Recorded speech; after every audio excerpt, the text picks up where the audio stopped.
Hello mga friends! Welcome to another video. Update muli tayo. Magkano ang ating palitan? Real to peso ngayong araw ng Miyerkules, May 22, 2024. Para sa mga kababayan natin na nag-aabang at nais magpadala ngayong araw na ito, syempre mga friends, through STC pa rin po ito.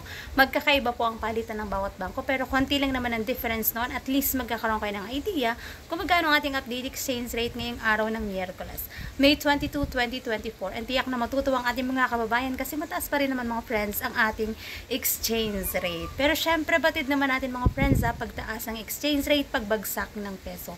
Ibig sabihin noon, mataas talaga ang bilihin sa Pilipinas. At talaga namang mga friends, ramdam na ramdam namin yun ngayon sa panahon na ito. Pero anyway, alam naman natin na gusto ng mga kaparating OFW na mataas ang palitan pag magpapadala sila ng pera sa Pilipinas kasi malaking tulong yon para sa kanilang mga pamilya sa Pilipinas. So magkano nga ba ang ating update exchange rate ngayong araw ng Miyerkules, May 22, 2024?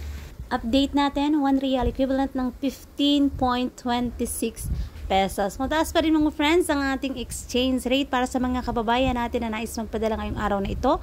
Yan po ang ating update exchange rate through STC ito mga friends. And syempre pag nagpapadala ng pera sa Pilipinas, may binabayaran na transfer fee at meron din po yung VAT. Ang lahi ko pa rin paalala para sa bawat isa sa atin, matuto tayong mag-ipon, magtipid at matutong mag-invest. Batid naman natin mga friends sa mahirap ang buhay sa ibang bansa, pero syempre nagtitiis at nagtsatsaga tayo. Kaya wag nating kalimutan na mag-ipon tayo para sa ating sarili, para sa ating kinabukasan. Hindi habang buhay mga friends ay nasa ibang bansa tayo at malakas ang ating katawan. So kailangan matuto tayong mag-ipon para pag nais mo nang mag-for good, napakasarap sa pakiramdam yun mga friends, lalo na kung meron kang ipon. Kasi yung ipon na yun magagamit mong pang negosyo pag nais mong magnegosyo sa Pilipinas. Kaya wag natin kalilimutan mga friends ang pag-iipon. So that's it for today's video mga friends. Thank you for watching and see you in my next update. God bless everyone. Much love.